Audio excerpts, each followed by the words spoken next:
Excellence. Merci.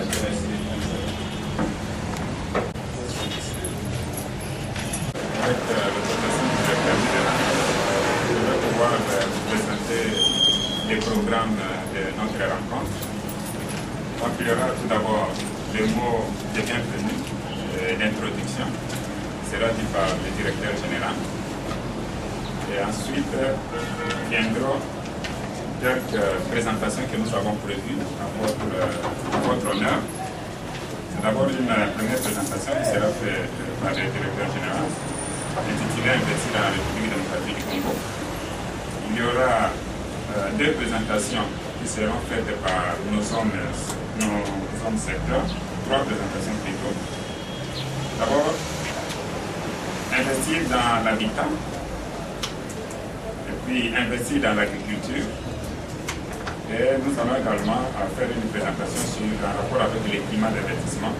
Et là, on a ciblé l'OADA, l'impact de l'adhésion de la RDC à l'OADA sur les climats d'investissement.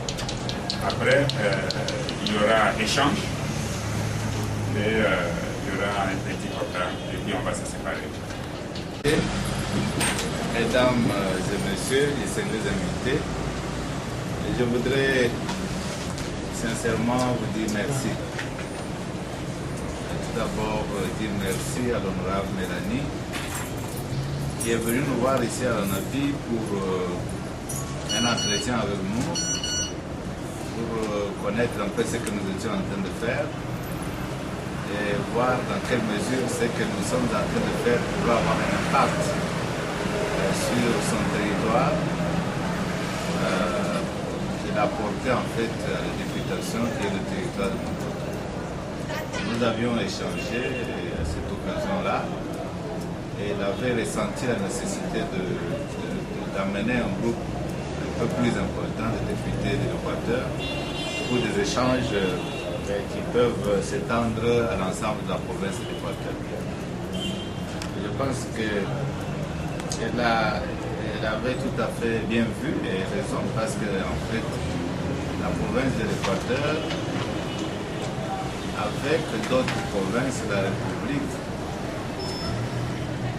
comme le Bandundu, les deux Kasaï et Maniema sont des provinces qui sont restées un peu à marge du travail de promotion des investissements que nous sommes en train de faire.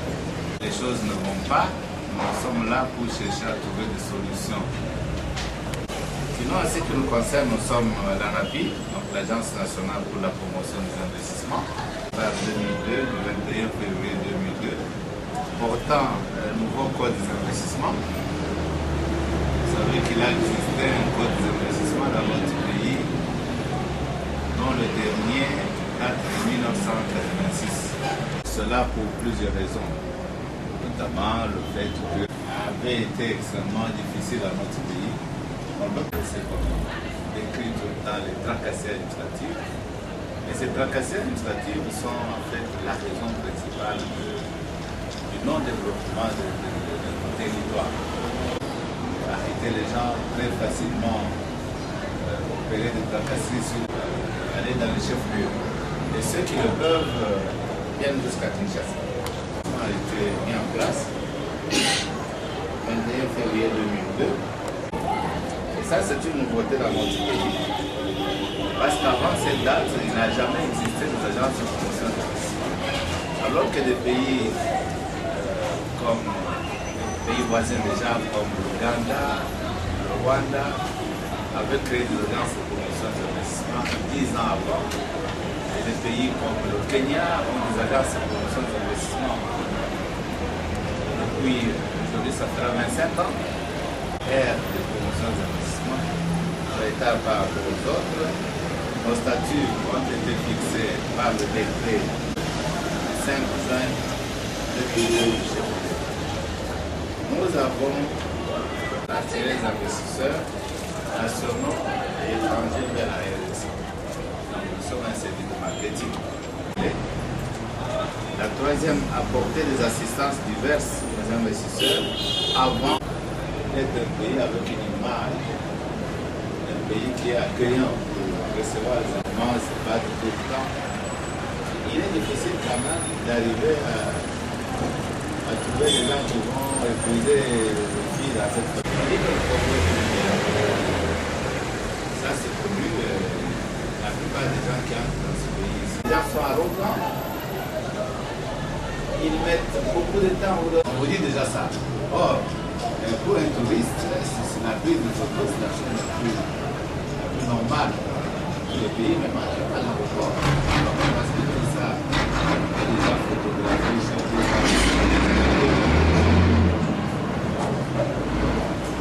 à l'entrée, un bon climat des investissements suppose qu'il y ait de bonnes lois économiques. Vous avez fait quelque chose de mauvais.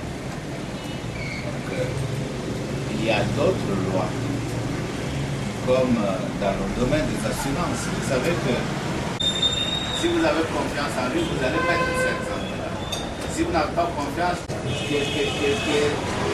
qu'elle vous appartient. Parce que demain, il y aura quelqu'un qui va vous dire, ah, c'est moi qui ai acheté.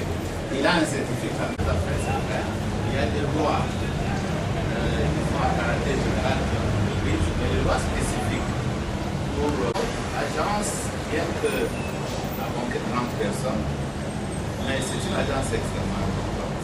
C'est elle qui aide le développement. Nous avons organisé beaucoup de séminaires, d'équipement en matière d'agriculture et des hommes et des femmes d'affaires.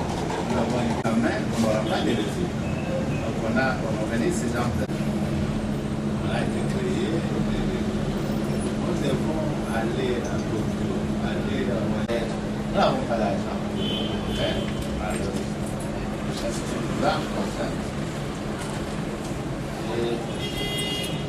C'est cela. Parce que les règlements de litiges, les problèmes de direction même des entreprises, c'est une loi extrêmement importante. Elle n'est pas encore prise. La loi spécifique, même on avait dit avant une loi, peut-être qu'on prenne une loi spécifique sur la création de sociétés. Elle n'est pas là. Nous avons une situation catastrophique. Avec un droit de douane, il faut ajouter OCC, le pays et la plus élevée. Nous étions à une réunion en Grèce avec les gens et il y avait une Nigérian. Ils ont fait leur présent. Moi, j'avais beaucoup de gens, vous élargissez la base. Alors à ce moment-là, vous faites. Il faut des autorisations. Et ça, quand on compare avec d'autres pays, on dit non, dans notre cas, on aura réglé la question des affaires. On aura fait pour qu'on puisse aller vers la fin de la guerre. Parce que, comme on dit, il faut se regarder dans les yeux entre nos compagnons, nos voisins, pour trouver des solutions à cette guerre. On ne peut pas rester indéfiniment dans une guerre. Comme il est important, pour suivre les impressions qu'on va faire et qu'après nous pouvons recevoir une question, surtout vos suggestions et propositions, pour que il y a l'apport de deux personnes importantes. Le premier apport de l'État. Ici, il n'y avait pas de téléphone, c'est pas là, de la République. Il n'y en a pas. On fait par la République pour qu'il en soit ainsi.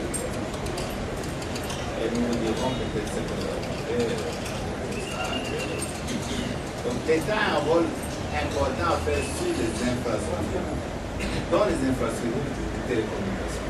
Je pense que vous, députés, c'est pas normal. 21e siècle, il n'y a pas un petit bateau qui passe de Madagascar pour un photo. C'est la responsabilité de notre privé. Le privé a la responsabilité de travailler avec l'État pour développer les entreprises. Ça ne sert à rien.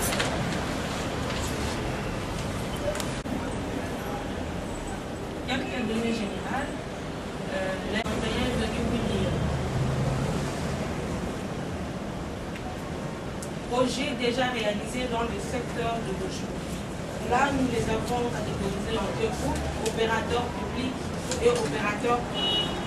Pour 652 à 1960. Elle a réalisé 19 600 en faisant la promotion du secteur agricole.